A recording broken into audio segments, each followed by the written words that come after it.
Anybody in here wear Crocs? A couple of us? Oh, are you wearing Crocs now? Not right now. Okay. So, now, make some noise if you don't like Crocs. It's always a bigger crowd of Croc haters. Here's the thing. I actually like Crocs. I have plantar fasciitis. If I walk around barefoot, my feet kill me. So I've got like good feet insoles in these, but I wear Crocs around the house. But the problem is, I wear my Crocs out big time. They're like super slick. And I needed a new pair of Crocs, because they get dangerous at a point, don't they? Oh, I'll tell you a dangerous story here in a second. But when they wore this, they were like, Crocs were just super slick, and I'm like, I need to get some new Crocs. And I didn't even know where to get new Crocs. So I'm like, Walmart, they gotta sell Crocs. I hardly ever go shopping. My wife does it. Everything I'm wearing right now, she bought me. I don't do any of this. If I do look good, it was an accident because she got it and I actually put it on right, that's all. But I go to the store, I walk into Walmart looking for Crocs. And there's no Crocs in the shoe department. And I'm going, well, maybe there's like a Crocs department, I don't know. So I'm wandering around Walmart for like 10 minutes and I finally flag this lady down that works there and I go, where do you guys keep the Crocs?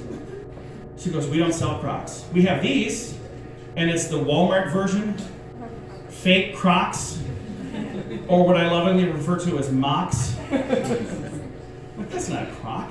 I said, why don't you sell Crocs? I don't know, we have those. And I'm looking around, and 30% of the people in there are wearing Crocs. If you did a Venn diagram of people who wear Crocs and people who shop at Walmart, it is a 100% match. Like, why would they not sell Crocs? And I didn't see anybody wearing the mocks, by the way. Not even the lady working there wasn't wearing those. You're not fooling us. But if you do wear them thin, they get super slick. And if you get even a drop of water on them, you will die. They are so dangerous. There should be a warning on the box. So I got done mowing, I sprayed my lawnmower down. And I go walking out there, and I slipped and fell, and I landed on a sprinkler. Yeah, I had to go to the hospital. And we have a security camera, and my wife was like, let's see if we caught that on the camera. And we watch it, and here's me flying in the air, and when I hit the ground, my Crocs fly off. She's like, can we just do a loop of that somehow? I'm like, I'm sure somebody can, but we are not doing that. So we get to they don't have an emergency room anymore? No, it's now the emergency department. We just walk in, on the wall, it said ED, and I'm like, what are we doing here again? It's like, what kind of trickery is this? Bait and switch, come on. So we go in there, and I didn't even think I needed stitches. I'm like, it's not that bad. But my wife was like, there's a lot of meat poking out of there, so we gotta get some stitches. So we go in. Here's the thing you guys need to know about people who've had stitches. They know how many stitches they've had. Anybody in here ever have to have stitches? Make some noise if you had. A couple of you? Anybody feel comfortable shouting out the number? Too many? We probably got a winner here. 7? Oh, so the thing is, they know. Here's the thing that sucks for me. You know how many I had? 2. 2 measly stitches. I'm not going to beat anybody in a stitches conversation. Because usually it's like, oh, I had 7 stitches, and somebody was like, oh, I had 47. They're like, oh, I had 213. Somebody's like, I got 7,000. I'm like, you're all stitches apparently. I got 2. Who am I going to beat? Some guy that had 1? Can he even say he had stitches? Because he really had stitch. That's not stitches. It just doesn't count. But the good news is I did at least get a new gang name out of the deal. Dos. For those of you who don't know, that's Spanish for 2. That's also one of 4 Spanish words I know after 4 years of Spanish class. I took Spanish class in high school, all 4 years, and I failed on my very first day.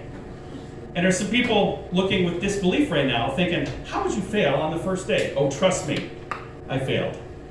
Very first day of Spanish class. You get to pick your Spanish name that will now be your Spanish name for 4 years.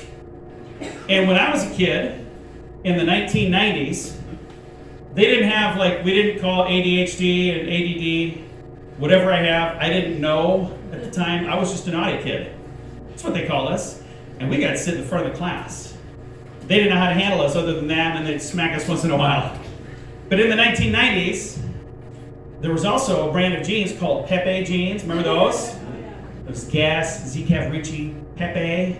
And I was thinking, oh, I got my Spanish name, Pepe.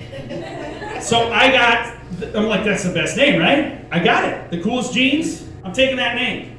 So the teacher writes on the board, my last name, small, comma, Pepe. And I instantly go, oh no. And I'm hoping none of the other students realize what I just realized. And there was a girl in the back of the room, and I kind of liked her too, sadly. And she said, you picked the name Small Peepee? On purpose? Well, now that you think of it, I didn't really know that was going to happen. That was bad. She and I did not get married, by the way.